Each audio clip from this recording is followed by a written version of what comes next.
안녕. 이번에도 잘할 수 있지?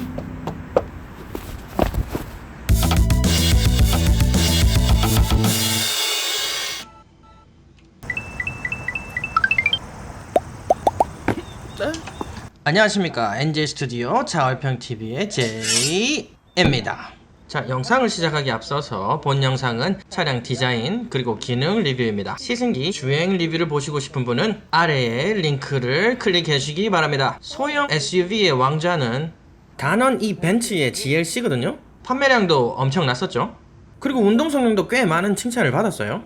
그리고 이 GLC 뿐만 아니라 거의 전 라인 SUV는 벤츠가 다 왕자의 자리를 차지했었습니다. 이 GLC는 굳이 페이스리프트를 거치지 않아도 아직 판매량이 짱짱해요. 하지만 경쟁 차종이나 경쟁 브랜드들의 풀 체인지가 잇따라 나오면서 테크적인 면에서 발맞추기 위해서 울면서 겨자 먹기로 이 페이스리프트를 출시하게 되었습니다. 그래서 오늘 저희의 리뷰는 왕자의 자리를 지키기 위해서 페이스리프트된 2020년형 벤츠의 소형 SUV GLC입니다. 자, 같이 구경해보도록 하죠.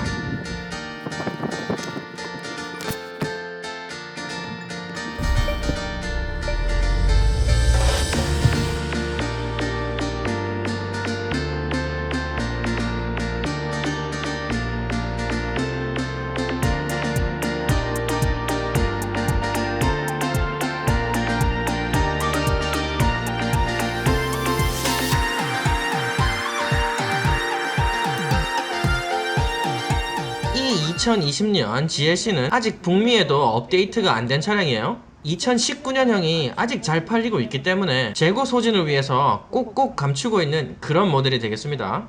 그만큼 이 GLC의 인기가 엄청나다는 것을 반증하는 거겠죠. 북미에는 요번에 352인 마일드 하이브리드 모델이 출시가 되지 않는다고 합니다. 그 대신 플러그인 하이브리드가 출시된다고 하는데, 요즘에 전기모터 배터리를 아주 부스터처럼 잘 사용하고 있기 때문에 저는 AMG 63 모델보다 차라리 플러그인 하이브리드 모델이 좀 더 구미가 당기긴 해요. 기존 모델과 차이를 알아보기 위해서 먼저 재원을 살펴보도록 합시다.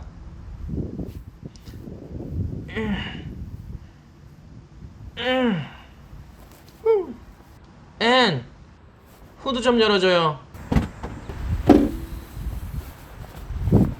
두 모델 모두 직렬 4기동 2.0 터보 엔진이 올라갔습니다. 그리고 구지트로닉 9단 자동 트랜스미션을 얹었습니다. 두 차종이 모두 직렬 4기통 2.0 터보 엔진을 가지고 있지만 사실 엔진이 바뀌었어요. 원래는 M274 엔진을 가지고 있다가 요번에 M264 엔진으로 교체가 됐습니다. 그래서 이 2020년 GLC는 255마력이고 구모델은 241마력으로서 14마력 정도의 차이가 나는데요. 14마력이면 별로 차이가 나지 않는다 그렇게 생각하시는 분들이 계신데, 이번 엔진은 연료 효율, 연비를 올리고 배기가스 규제에 맞추기 위해서 아주 환경 친화적인 기술이 많이 들어갔다고 해요. 그러면서도 출력을 잃지 않고 오히려 출력을 올려주는 그런 걸 봤을 때 많은 기술력이 들어갔다고 생각됩니다. 구형 GLC는 연비가 10.2km였는데 이 차량은 아직 에너지 스테이션에서 연비를 측정하고 있다고 하네요. 그래서 아직 연비는 발표되지 않았습니다. 북미 차량에는 다이나믹 바디 컨트롤이 들어가 있지 않는데, 이번에는 다이나믹 바디 컨트롤로 인해서 2cm 반경 안에서는 전고를 이렇게 조정해가지고 바디 컨트롤을 하는 그런 기술도 들어있다고 합니다.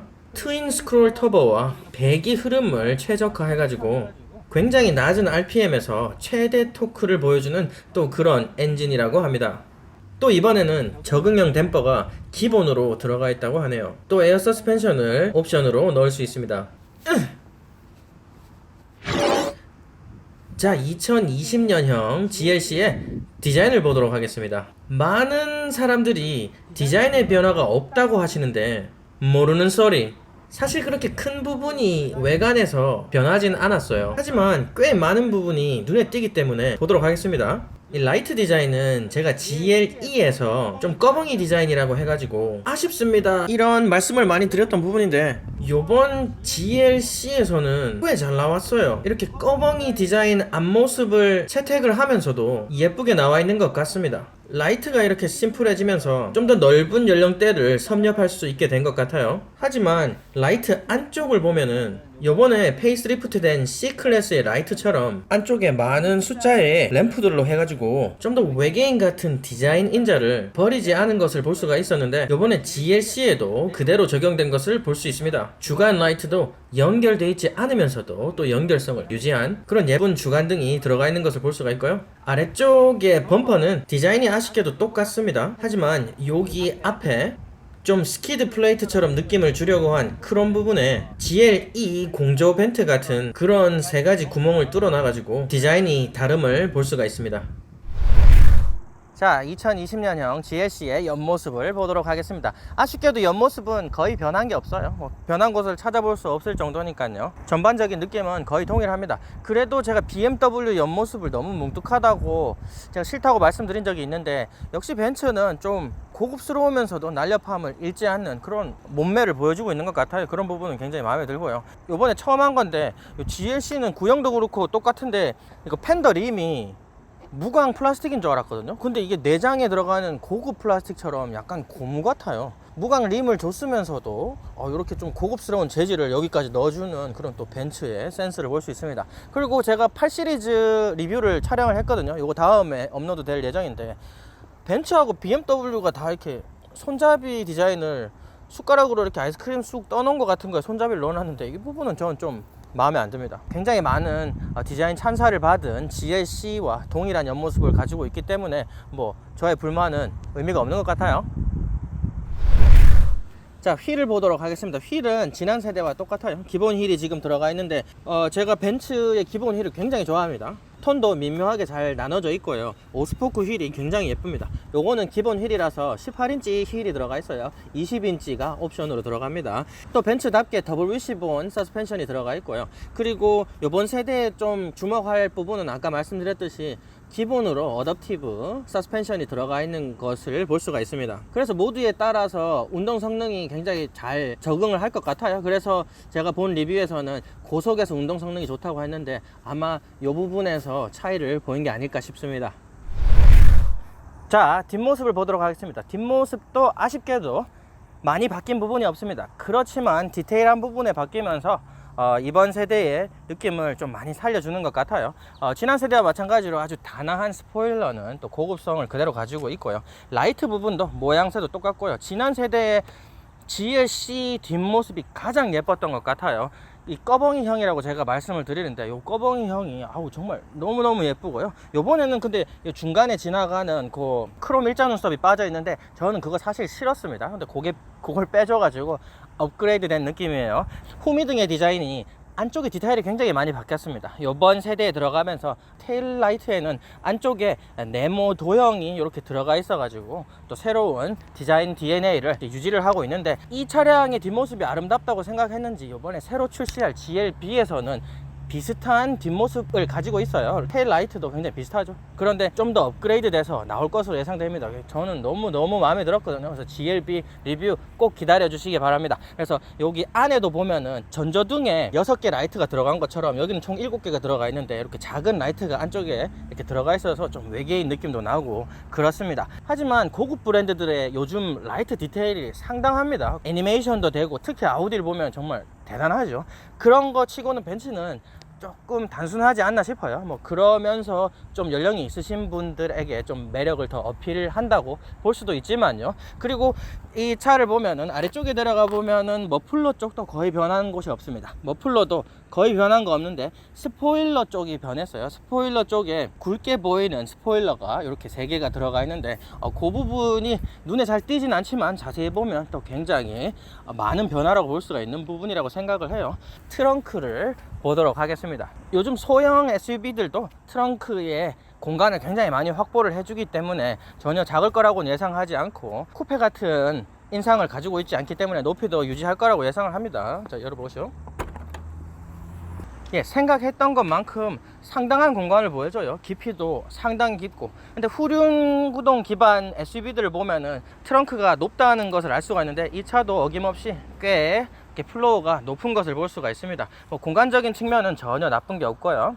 그리고 뒤쪽에서 보면은 또 40, 20, 40으로 나눠져 있는 D열 좌석 때문에 중간 좌석을 따로 내려서 스키 여행을 갈 때 또 굉장히 유용할 것으로 봅니다. 짐을 올릴 때 긁힘 방지를 위해서 크롬으로 플레이트를 대줬는데 그분도 굉장히 고급스럽게 보이고요. 아래쪽을 열어보도록 하겠습니다. 아래쪽이 열어보면 공간이 꽤 있지만 뭔가 수납하라고 만들어 놓은 부분은 아닌 것처럼 보여요. 스페어 타이어도 안에 들어있고 전혀 플로어를 마감을 안 해놨습니다. 그래서 이 부분을 어떻게 사용하라고 한지는 모르겠는데 뭐 굳이 그렇다고 사용 안 할 이유는 없을 것 같아요. BMW하고 벤츠를 보면은 SUV에서도 요 2열을 접기를 자동은 아니지만 원터치 버튼을 넣어놨어요. 그 부분은 또 굉장히 저는 마음에 듭니다. 2열 눕히는데 저는 2열까지 가는 거 정말 싫어하거든요. 그래서 버튼이 이쪽에 하나 해서 40, 20을 나누고요. 이쪽을 해서 나머지 40을 눕힐 수 있게 하도록 되어 있습니다. 올리는 건 당연히 이렇게 수동으로 올려야 하지만 좀 아쉬운 부분이 있다면은 양쪽 모두에서 양쪽을 다 조절할 수 있게 하는 버튼이 있으면은 그거 별로 뭐 돈 많이 들어가는 기믹도 아니잖아요. 그러니까 여기서 버튼이 2개 있어서 양쪽 다 조절하고 저쪽에서 조절할 수 있다면 좀 친절하게 보이지 않았을까 생각됩니다. 이렇게 끝까지 눕히면은 당연히 엄청난 공간을 보여줍니다. 그렇지만 아까도 후륜 기반은 플로어가 높다고 말씀을 드렸지 않습니까? 높은 것만 문제가 아니라 좀 경사가 있어요. 그래서 뭔가 무거운 걸 실었을 때 좀 미끄러지지 않을까 생각될 정도로 약간 경사가 보이기는 합니다. 그렇지만 또 굉장한 크기는 패밀리카로 사용하기에 전혀 지장이 없어 보이는 그런 트렁크였습니다. 자, 2020년형 GLC의 인테리어를 보도록 하겠습니다. 인테리어도 변함이 없습니다. 지금 이 차량의 인테리어는 몇 가지 부분을 제외하고는 동일한 디자인으로 보입니다. 왜냐하면 구형 GLC 인테리어를 굉장히 많은 찬사를 받았어요. 굳이 그 부분에 대한 위험 감수를 페이스리프트에서 할 필요가 없었다고 저도 생각을 합니다. 들어와서 가장 눈에 띄는 변화는 요 센터 패시아 스크린이죠. 스크린이 현 세대에서는 이렇게 인스트루먼트 스크린이 하고 요 가상 클러스터하고 이렇게 길게 일체형으로 나오는 현 세대가 대체가 됐는데 그까지 변화는 없어요. 클러스터는 동일하고 중앙의 스크린만 10.3인치 스크린으로 바뀌었습니다. 원래는 8.4인치 스크린이었죠.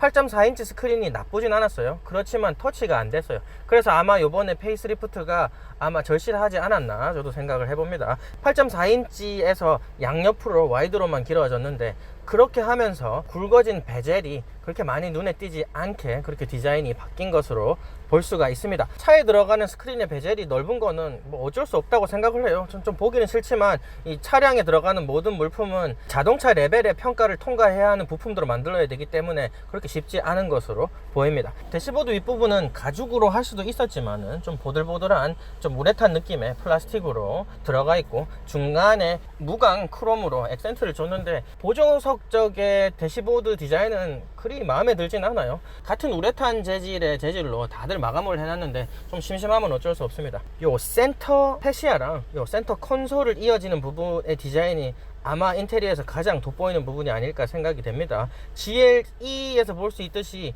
벤트 디자인이 다 네모로 바뀌었는데 이 부분은 이렇게 터빈 디자인을 그대로 가지고 있고 요 센터 패시아랑 센터 콘솔이 폭포수처럼 이렇게 떨어져서 일체형으로 내려오는 마감이 되어 있는데 우드 느낌의 패널로 마감이 되어 있습니다. 그래서 굉장히 클래식하면서도 중앙에 버튼 디자인들은 아주 현대적인 게 들어가 있어요. 그래서 요 아주 현대적 아주 클래식함이 전혀 이질감 없이 이렇게 블렌딩 되어 있는 것을 볼 수가 있습니다. 그 부분은 또 벤츠의 아마 노하우가 아닌가 싶습니다. 버튼 디자인을 보도록 하겠습니다. 버튼 디자인은 BMW는 저는 별로 안 좋아해요. 왜냐하면 버튼들이 너무 산만하게 배치가 되어 있어요. 일자로 배치가 되어 있지만 산만하면 지울 수가 없었어요. 그런데 벤츠는 버튼이 전부 다 아래 위로 조절할 수 있는 레버로 다 돼 있고요. 아래쪽에 이렇게 꺾이는 부분에는 커버가 아주 새침하게 들어가 있습니다. 눌러서 열어보면은 안쪽에 이번 세대에 들어와 가지고 무선 충전대가 기본으로 들어가 있고요. USB-C 포트가 하나가 있는 것을 볼 수가 있어요. 컵홀더는 기본이고 그리고 특이하게 이 잿더리가 벤츠 잿더리가 들어있네요. 그거 말고는 특별한 부분은 없는 것으로 보이고요. 또 이번 세대 들어오면서 큰 변화로 볼 수 있는 부분이 조그 다이얼에서 트랙패드로 바뀐 거예요. 트랙패드에 대해서는 리뷰가 제가 GLE에서도 했었고 A 클래스에서도 했었습니다. 다시 간단하게 설명을 드리자면은 트랙패드가 반응성 아주 슬라이드로도 좋고요. 이쪽을 통해서 인포테인먼트 인스트루먼트 패널을 조절을 할 수 있게 돼 있고요. 요게 또 눌러서 버튼처럼 또 사용할 수 있게 그렇게 돼 있습니다. 그래서 아마 트랙패드로서는 시장에서 가장 높은 기술이 들어가 있는 트랙패드가 아닌가 싶습니다. 주변에 버튼들은 유광 플라스틱과 그리고 다이아몬드 커팅이 된 다이얼들이 들어가 있는데 아주 고급스럽습니다. 그리고 드라이빙 모드를 바꿀 수 있는 레버는 또 여기에 직관적으로 물리 버튼이 들어가 있어서 그 부분도 상당히 마음에 들어요. 암레스트 쪽을 보면 암레스트가 좀 낮은 감이 없지 않아 있어요. 그런데 요 일부러 그런 것 같아요. 암레스트 쪽을 조금 낮춰놔서 보통 지금 이 트랙패드가 들어가 있는 벤츠 모델들은 손을 올릴 수 있게 핸드레스트가 따로 있지만 이 차량은 없습니다. 없는 대신에 이 암레스트 높이를 좀 잘 맞춰줘 가지고 사용에 그렇게 불편하지 않게 돼 있지만 핸드레스트가 있었으면 훨씬 더 좋았지 않았나 또 생각을 해봅니다. 그리고 이렇게 버튼을 눌러보면은 제가 이렇게 양쪽으로 열리는 센터 콘솔 수납 부분은 별로 좋아하지 않아요. 이렇게 걸리치기 때문에. 하지만 이 센터 콘솔 자체가 얇아가지고 많이 걸거치지 않는 그런 덮개로 보입니다. 깊이가 상당히 되고 수납 공간, 소형 SUV로서는 전혀 무시하지 못할 그런 크기의 수납 공간으로 볼 수가 있습니다. 또 안쪽에 보면 USB-C 포트가 2개나 더 있어요. 그래서 현 세대 벤츠나 BMW가 전부 다 USB-C로 옮겨가는데 그 부분은 조금 불편하지 않나 싶습니다. 어떤 분들은 젠더가 필요하지 않을까, 한 몇 년 동안은 또 그런 불편함을 또 생각을 해보네요. 그리고 2020년형 GLC에서 가장 큰 변화라고 한다면은 MBUX, 현세대 유저 인터페이스가 들어가 있다는 건데요. MBUX가 들어가면서 보이스 컨트롤, 제가 다른 영상에서 보면은 보이스 컨트롤이 아주 시리처럼 자동차 업계에서는 정말 최고의 소프트웨어가 들어가 있는 것을 볼 수가 있습니다. 아주 높은 해상도의 터치 스크린이 이렇게 들어가 있고 안드로이드 오토 그리고 애플 카플레이가 들어가는 것을 볼 수가 있습니다. 그래서 이렇게 높은 반응성은 또 필수가 아닌가 싶어요. 트랙패드로도 이렇게 아주 깔끔하게 컨트롤이 가능해서 이번 2020년 GLC에 들어오면서 가격 인상이 한 250만원 정도 됐어요. 그래서 어떤 분들은 MBUX 요것만 들어가는 것만 해도 250만원의 가치는 충분히 하지 않는가, 그렇게 말씀하시는 분들이 있습니다. 보이스 컨트롤로 지금은 영어로 해야 되지만 모든 것을 할 수 있습니다. 앰비언트 컬러라든지 공조 컨트롤이라든지 내비게이션도 기본으로 들어가 있습니다. 내비게이션이 원래는 옵션으로 넣었어야 되는 부분이죠. 그래서 전방 카메라로 전방을 보여주면서 AR로 길을 안내해주는 그런 기능도 우리가 볼 수 있습니다. 자, 핸들 디자인을 보도록 하겠습니다. 핸들 디자인도 그렇게 많이 변한 건 없지만 상당히 많이 변했습니다. 왜냐하면은 요번에 MBUX가 들어가면서 조작이 4가지로 됩니다. 목소리로도 되고 터치로도 되고 트랙패드도 되고 그리고 핸들로도 됩니다. 이렇게 핸들 위에 보면은 요렇게 작은 버튼이 2개가 있어요. 요 버튼이 터치예요. 그래서 이게 슬라이드 되면서 화면을 조절할 수 있게 돼 있고 버튼으로도 될 수 있게 돼 있고 아래 위로도 인식이 되는 높은 수준의 기술이 들어가 있는 버튼이 들어가 있어요. 왼쪽에도 똑같은 버튼이 있는데 이 버튼은 클러스터를 중앙에 있는 스크린을 조절할 수 있도록 하는 그런 버튼입니다. 이렇게 편한 인터페이스가 핸들에 들어가 있다는 거는 또 굉장히 좋은 부분이 아닌가 싶어요. 그리고 제가 항상 말하는 건데 불편한 건 아니에요. 레버로 기어를 변경을 할 수 있게 돼 있는데 디자인은 이렇게 하면 저는 정말 마음에 안 듭니다. 전자식으로 할 것 같으면은 기어봉을 주는 게 손도 심심하지 않고 훨씬 좋지 않나 또 생각해 봅니다. 그리고 클러스터를 보겠습니다. 클러스터도 변화가 없어요. 변화가 없고 우리가 많은 정보를 볼 수 있게 그렇게 돼 있습니다. MBUX가 들어간 요즘 신형 차들은 일자로 커다란 패널로 중앙하고 클러스터를 이어놨는데 그렇게 되는 경우는 요 센터 스크린에서 내비게이션까지 볼 수가 있어서 그 부분은 정말 좋았었는데 아직 페이스트리프트에서는 그까지는 도달하지 못한 것으로 보입니다.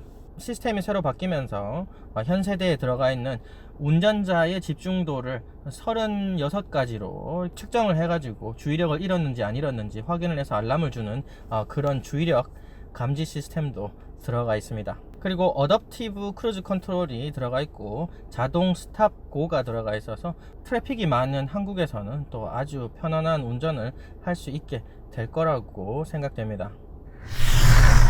자, 2열 공간을 보도록 하겠습니다. 2열은 상당히 괜찮은 것으로 보여요. 라브4 정도도 나오는 거 보니까 라브4에서 2열 공간이 굉장히 좋았던 것으로 제가 기억을 합니다. 헤드룸도 파노라마 선루프가 있는데도 불구하고 헤드룸은 정말 충분합니다. 외관 때문에 루프를 많이 조여 놓는 경향이 없지 않아 있어요, 벤츠가. 그럼에도 불구하고 이렇게 사이드 쪽도 그렇게 많이 불편하지 않는 것으로 보입니다. 좌석 디자인도 평평해 보이지만은 중앙 부분이 굉장히 쿠션이 커가지고 엉덩이가 쏙 빠지는 것으로 보여서 굉장히 괜찮고요. 아쉬운 점은 좌석이 뒤로 눕지 않는다는 점이 조금 아쉽습니다. 그것을 제외하면은 도어 쪽도 디자인 괜찮고 헤드레스트도 잘 디자인이 되어 있습니다. 중앙에 사람이 앉았을 경우를 대비해서 중앙 헤드레스트도 있는데 그 부분도 아주 세심하게 신경을 많이 쓴 것으로 보여요. 중앙 센터 콘솔이 약간 마음에 안 듭니다. 벤트 디자인은 나쁘지 않아요. 벤트 디자인은 앞 벤트랑 그렇게 이질감이 많이 느껴지지 않을 정도로 많이 신경을 쓴 것을 볼 수가 있는데, 그 외에는 이렇게 싸구려 굉장히 딱딱한 재질의 플라스틱으로 마감을 해놨습니다. 이거 정말 쌍티 나는 걸로 넣어놨네. 벤트 아래쪽에는 아무것도 없고요. 컨트롤도 뒤에서 따로 할 수 없게. 뭐 이 차량이 지금 5천만 원이 넘는 차량인데 뒤에서 공조를 조절할 수 없는 것은 또 굉장히 아쉬운 부분이 아닌가 싶습니다. 이 아래쪽에 충전 포트를 넣어놔야지 되는 게 아닌가 싶어요. 아래쪽을 열어보면은 충전 포트가 나옵니다. 컨센트가 들어가 있는 거는 뒤쪽에서 노트북을 할 수 있다는 점이 아주 마음에 들고요. 뒤쪽에는 USB 포트가 하나도 없습니다. 근데 벤츠는 제가 알기로는 12V에 들어가는 충전 포트가 있는 것으로 알아요. 거기 꽂으면은 USB 포트를 확장을 할 수 있는 것으로 알고 있는데 지금 이 차는 보이지 않네요. 그래도 충전 포트가 없는 거는 굉장히 아쉽습니다. 앞쪽에 3개를 몰아서 줬지만은 다 USB-C인 것도 좀 아쉽고, 앞좌석 뒤에 있는 이 포켓은 비행기 좌석이 있는 것처럼 굉장히 또 고급스러운 게 들어가 있습니다. 뭐 당연히 이게 4륜 구동이라 가지고 중앙 터널을 무시할 수는 없지만은 굵기도 굵어 가지고 중앙에 앉은 사람이 좀 상당히 불편한 것으로 그렇게 보입니다. 또 암레스트를 보도록 하죠. 암레스트는 다른 벤츠랑 똑같이 아주 단순하지만은 아주 단단하게 디자인이 잘 되어 있습니다. 또 열어보면은 위쪽에 공간이 또 있어요. 여기 안에서 이제 보드게임 하면서 주사위 굴릴 수 있게 그렇게 들어가 있습니다. 이 부분 굉장히 고급스럽게 안에 잘 되어 있네요. 그리고 컵홀더는 요 벤츠에 요거 보고 오버 엔지니어드라고 하는데 컵홀더가 들어있습니다. 근데 사용하기는 굉장히 어려워요. 두 손을 사용하지 않으면 절대로 쓸 수 없는 컵홀더가 들어가 있습니다. 뒷좌석은 여기까지 보도록 하겠습니다. 자, 저희의 2020년형 벤츠 GLC 리뷰 잘 보셨나요? 지난 세대에서는 벤츠 SUV가 뭐 말할 것도 없이 시장을 거의 점령할 정도였어요. 럭셔리 시장에서는. 페이스리프트 전 GLC가 지금 현재 시장에서도 전혀 경쟁력이 낮진 않지만은 다른 럭셔리 브랜드의 풀체인지 모델들과 견쟁을 하기 위해서 기술적인 부분을 많이 보완하고 디자인도 현 세대 디자인을 약간 이렇게 참기름 바르듯이 조금 발라 놓은 것을 볼 수가 있었습니다. 저는 GLC의 디자인을 정말 좋아했었거든요. 좋아했었는데 이번 업데이트가 저는 굉장히 만족스럽습니다. 그리고 MBUX의 추가는 너무너무 반갑고요. GLC는 또 아주 날렵하게 생겨갖고 굳이 쿠페 모델을 가지 않아도 되겠다, 그렇게 생각을 하기도 합니다. 이번에 파워트레인의 변경이 있음으로 해가지고 연비 그리고 배기량 향상 그리고 아주 작지만 출력까지 상승하는 그런 성과를 거두었는데요. 이따가 시승해서 저희 만나보도록 합시다. 풀체인지된 X3와 경쟁을 하는데도 전혀 지장이 없어 보이고 아마 벤츠 GLC의 인기는 쉽게 사그라들지 않을 것 같은 그런 모델이었습니다. 페이스리프트를 겪으면서 한 250만원 가량의 가격 인상이 있었어요. 그래서 GLC 300 모델밖에 아직은 출시가 되지 않았는데 이 GLC 300은 43,500불로 시작을 합니다. 하지만 역시나 럭셔리 모델은 옵션질이 많이 필요합니다. 그래서 이 차는 거의 1,000만원 가량의 옵션이 들어가 있는 차량이라 갖고 53,000불이나 하는 어마어마한 가격을 또 지니고 있습니다. 그래도 곳곳에 이 옵션이 안 들어간 부분이 보여 갖고 좀 아쉽다고 느꼈는데, 그럼 1,000만원을 더 써야 한다는 얘기인데 마음에 드는 모델을 제가 선택을 한다면 그런 걸로 치면은 정말 벤츠라는 브랜드가 전혀 쉬운 브랜드는 아닌 것 같아요. 그래도 전체적으로 만족감을 주는 GLC였습니다. 그래서 저의 오늘 리뷰는 여기까지입니다. 영상을 재밌게 보셨다면 좋아요, 구독 꼭 눌러주세요. 영상 하나 찍는데 거짓말 아닙니다. 진짜 너무너무 힘들어요. 등골 빠지고 동안이 나갈 것 같습니다. 꼭 좋아요, 구독 부탁드립니다. 감사합니다. 안녕.